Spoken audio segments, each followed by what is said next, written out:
Assalamualaikum warahmatullahi wabarakatuh. Apa kabar semua? Hari ini kita akan melanjutkan pelajaran Al-Quran Hadis di kelas 10 tentang materi unsur-unsur hadis atau hal-hal yang membentuk sebuah hadis. Materi yang akan kita pelajari hari ini itu ada 3 jenis materi ya, yaitu tentang sanad, matan, dan rawi atau mukharrij.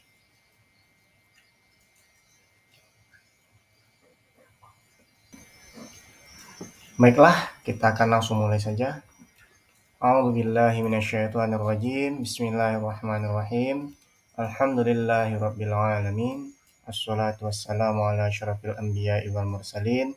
Sayyidina wa maulana Muhammadin wa ala alihi washabihi ajmain. Asyhadu an la ilaha illallah wa asyhadu anna Muhammadar Rasulullah. Rabbi shrah lana sudurana wa yassir lana umurana wahlul 'uqdatam min lisani yafqahu qawlana. Amin. Baiklah, pembahasan kita yang pertama yaitu tentang sanad. Sanad secara bahasa bisa diartikan sandaran atau berasal dari kata sanada yang berarti indoma masyai'a ila syai'i. Itu menggabungkan sesuatu kepada sesuatu yang lain. Di dalam susunan sanad itu terdapat banyak nama yang tergabung dalam satu jalur sanad. Jadi sanad itu bisa disebut dengan kumpulan ya dari beberapa nama orang yang meriwayatkan hadis. Sanad bisa juga berarti al-mu'tamida atau pegangan atau sandaran yang dipercaya. Sanad diartikan sebagai sandaran karena sanad hadis merupakan sesuatu yang menjadi sandaran dan pegangan. Sedangkan secara istilah, sanad adalah sebuah silsilah atau jalur atau jalan yang dapat menghubungkan matan hadis sampai kepada Nabi Muhammad SAW. Dengan kata lain, sanad adalah rentetan perawi-perawi, silsilah para perawi atau orang-orang yang meriwayatkan hadis dari satu generasi ke generasi yang lain, dari seorang guru kepada muridnya hingga nanti berujung kepada perawi terakhir atau sanad pertama, yaitu orang yang menuliskan sebuah hadis dalam kitab hadis seperti Imam Bukhari, Imam Muslim, At-Tirmidzi, An-Nasa'i, Ibnu Majah, Abu Daud, dan lain sebagainya. Artinya, susunan atau rangkaian orang-orang yang menyampaikan materi hadis tersebut, sejak yang disebut pertama sampai kepada Nabi Muhammad SAW. Dengan pengertian ini, maka sebutan sanad hanya berlaku pada serangkaian banyak orang, bukan dilihat dari sudut pribadi atau masing-masing orang, tidak. Jadi, sebuah sanad dilihat dari keseluruhan orang-orang yang terlibat dalam periwayatan hadis. Kata-kata lain yang berkaitan dengan istilah sanad adalah al-isnad dan al-musnad. Kata-kata ini secara istilah mempunyai arti yang cukup luas sebagaimana yang telah dijelaskan oleh para ulama. Kata al-isnad berarti menyandarkan, mengasalkan atau mengembalikan ke asal. Maksudnya ialah menyandarkan hadis kepada orang yang mengatakannya. Jadi siapa orang pertama yang menyebutkan sebuah hadis itu, ya, itu kemudian disandarkan kepada orang tersebut. Raf'ul hadis ila qaulihi. Sedangkan kata al-musnad itu mempunyai beberapa arti. Bisa dimaknai sebagai hadis yang disandarkan atau diisnadkan oleh seseorang. Bisa juga berarti kumpulan hadis yang diriwayatkan dengan menyebutkan sanad-sanadnya secara lengkap, seperti Musnad Al-Firdaus. Kata musnad juga biasa digunakan untuk menamai suatu kitab yang menghimpun hadis-hadis dengan sistem penyusunan berdasarkan nama-nama para sahabat, para perawi hadis. seperti kitab Musnad Ahmad bin Hambal ya. Tapi bisa juga berarti musnad juga bisa berarti nama bagi hadis yang marfu atau yang mutasil. Artinya hadis itu memang tersambung kepada Nabi Muhammad SAW.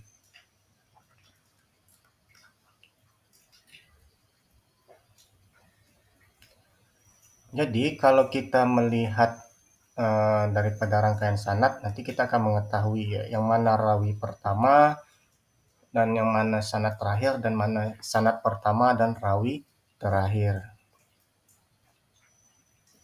Para ahli hadis memberi pilihan terhadap sahih atau tidaknya dan sebuah hadis itu bisa dilihat dari sanadnya, apakah dia tersambung atau tidak. Jika terdapat salah satu sanad yang kurang memenuhi syaratnya atau ketersambungannya, ya, baik dari segi pertemuan antara guru dan muridnya, ya, masa kehidupannya dan lain sebagainya, maka dapat mengurangi atau bahkan dapat diragukan kebenaran hadis tersebut.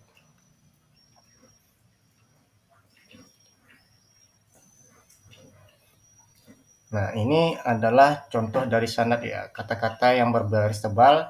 Haddatsana Ubaidillah Ibnu Musa qala akhbarana Hamzalah Ibnu Abi Sufyan an Ikrimah Ibnu Khalid an Ibnu Umar radhiyallahu anhuma. Jadi ini hadis diriwayatkan oleh Imam Bukhari selaku sanad pertama dan rawi terakhir. Artinya orang terakhir yang meriwayatkan hadis tersebut dan menuliskannya dalam kitab hadis. Sedangkan Abdullah ibnu Umar itu disebut sebagai sanad terakhir dan rawi pertama, artinya orang pertama yang meriwayatkan hadis langsung dari Rasulullah Shallallahu Alaihi Wasallam. Ini tentang sanad. Jadi sanad pertama itu adalah rawi terakhir, ya. Sedangkan sanad terakhir itu adalah rawi yang pertama. Yang kedua yaitu matan. Matan berasal dari bahasa Arab ya, dengan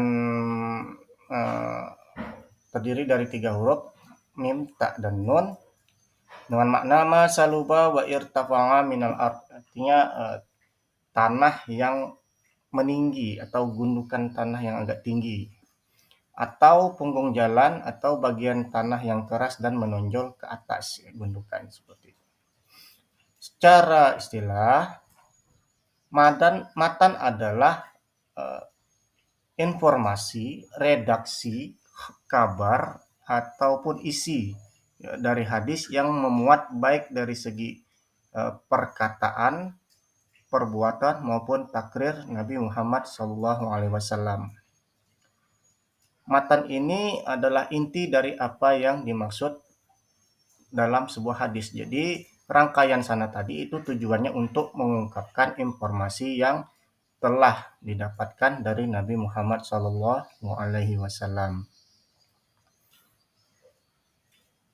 Apabila dirangkai menjadi kalimat, maka matan hadis adalah alfazul hadis allati tataqawwamu biha al-ma'ani, yaitu kata-kata hadis yang dengannya terbentuk makna-makna yang sesuai dengan sabda Nabi Muhammad SAW.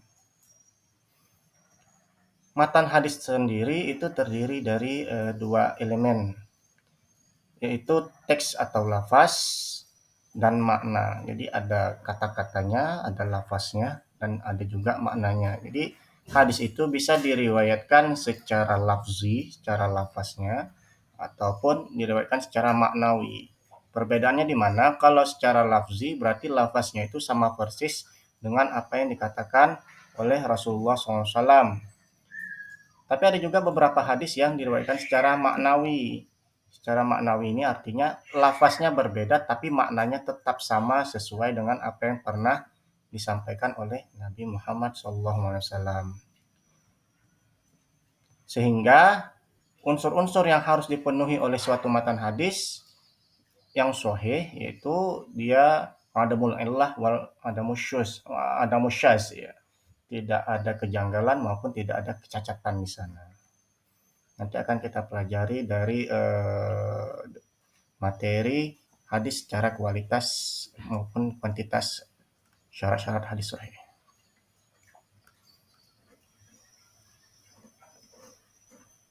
Nah, ini contoh matannya. Jadi ketika tadi kita sudah membahas tentang sanad, maka yang disebut dengan matan adalah yang berisi tentang informasi kabar dari Nabi Muhammad Sallallahu Alaihi Wasallam. Ya. Seperti qala Rasulullah Sallallahu Alaihi Wasallam, al-Islamu ala khamsin syahadati alla ilaha illallah wa anna Muhammadar Rasulullah wa iqamis shalah wa ita'iz zakah wal hajj wa shaum Ramadan. Ini adalah matan atau inti dari sebuah hadis, ya, yaitu berupa informasi yang ingin disampaikan Nabi kepada umat Islam, terutama para sahabat pada masa itu.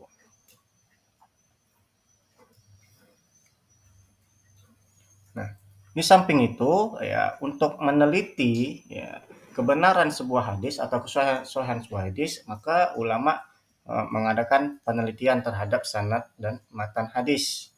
Ya, penelitian ini dilakukan untuk menyaring unsur-unsur luar yang masuk ke dalam hadis, baik yang disengaja maupun yang tidak disengaja, baik yang sesuai dengan dalil-dalil nakli ataupun yang tidak sesuai. Dalil-dalil nakli ini artinya dalil-dalil yang berkaitan dengan teks, ya, itu Al-Quran dan hadis.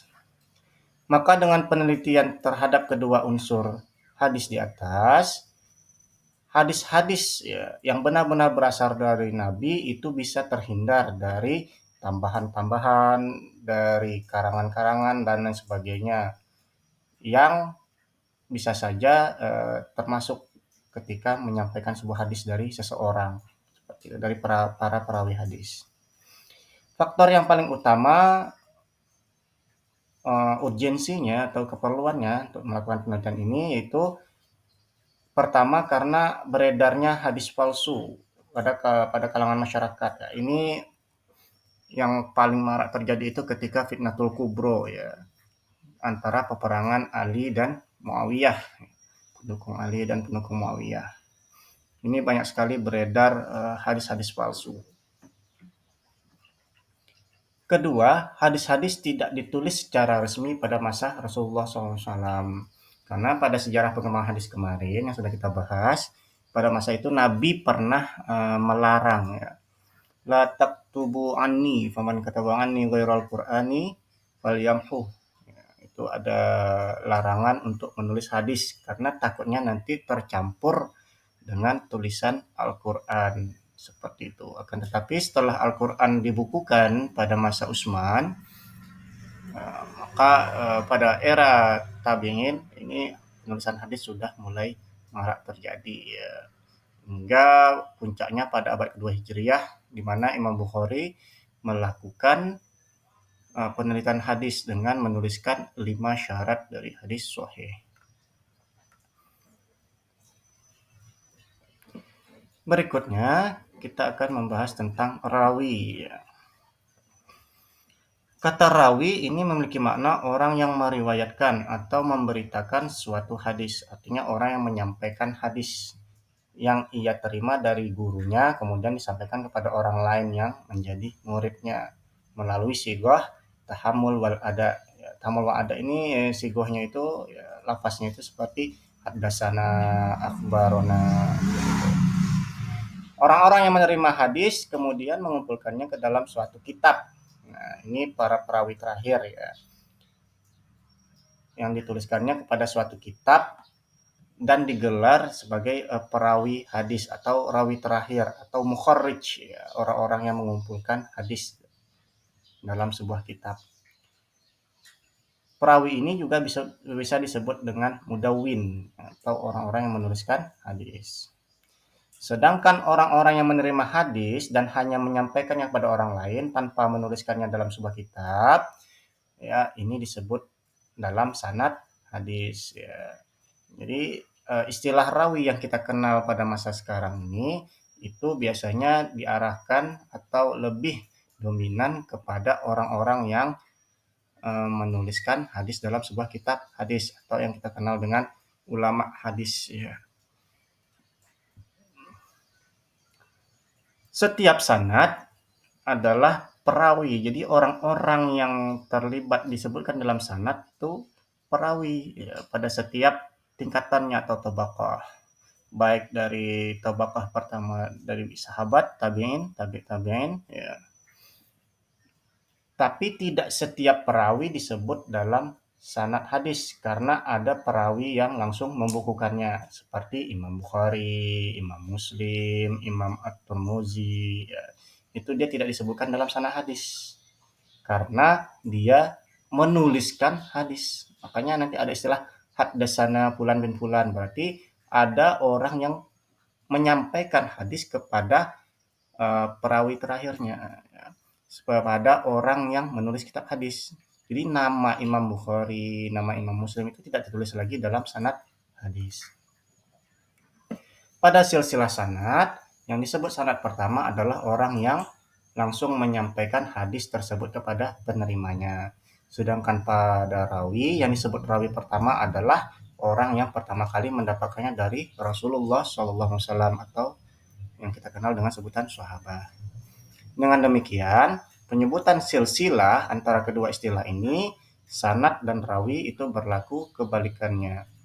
Artinya, rawi pertama itu sanad terakhir dan sanad pertama itu adalah rawi terakhir.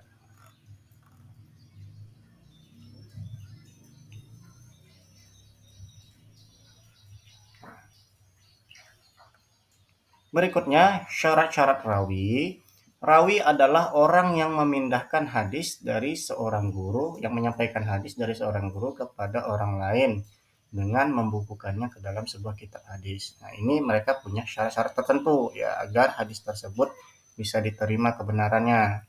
Pertama, mereka haruslah seorang yang adil. Adil di sini ya berbeda maknanya dengan adil yang kita pahami ya. Berbeda maknanya dengan persaksian atau hukum. Nah, dalam istilah hadis, adil itu adalah istiqamah liddin ya, atau al-muru'ah, yaitu orang-orang yang konsisten dalam melaksanakan uh, kewajiban-kewajiban ya, baik ibadah, muamalah yang sesuai dengan aturan Allah ya, dan hadis Nabi. Serta mereka ini adalah orang-orang yang sangat menjauhi dan menghindari yang namanya maksiat. Atau bisa dikatakan orang yang tidak pernah melakukan maksiat secara dalam hidupnya secara sengaja seperti itu. Jadi yang dikatakan adil itu adalah orang yang memang diakuilah ketakwaannya. Nanti ada beberapa tingkatannya, ada autakun nas, ada siqatun siqah ya.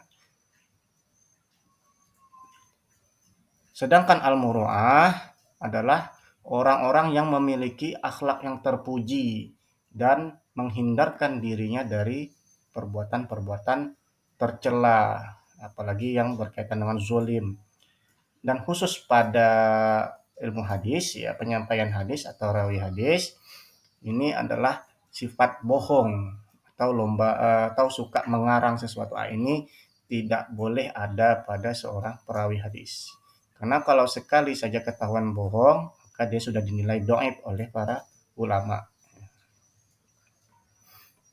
Syarat yang kedua yaitu muslim. Nah, sesuai dengan ijma ulama, ya, orang yang meriwayatkan hadis itu haruslah orang yang beragama Islam. Ya.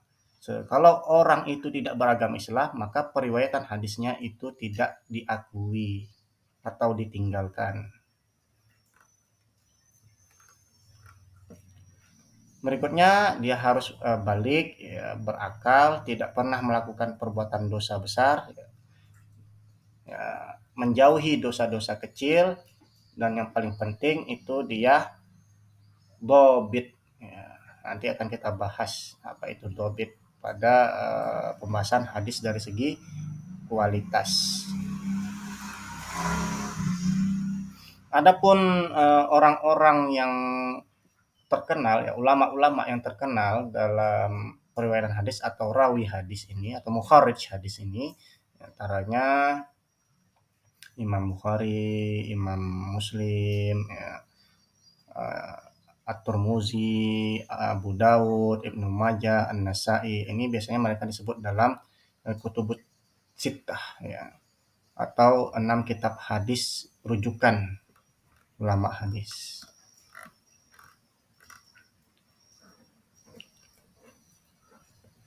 Nah, ini contoh perawi hadis ya. Ada terkadang memakai kata rawahul Bukhari, kadang memakai kata akhrajahu Bukhari, atau terkadang menggunakan istilah sahihain ya, atau muttafaqun alaih. Nah, ini istilah-istilah yang merujuk. Kalau sahihain ini biasanya merujuk kepada Imam Bukhari dan Muslim. Kalau muttafaq alaih sama juga ya. Berarti mereka diriwayatkan oleh Imam Bukhari dan Muslim.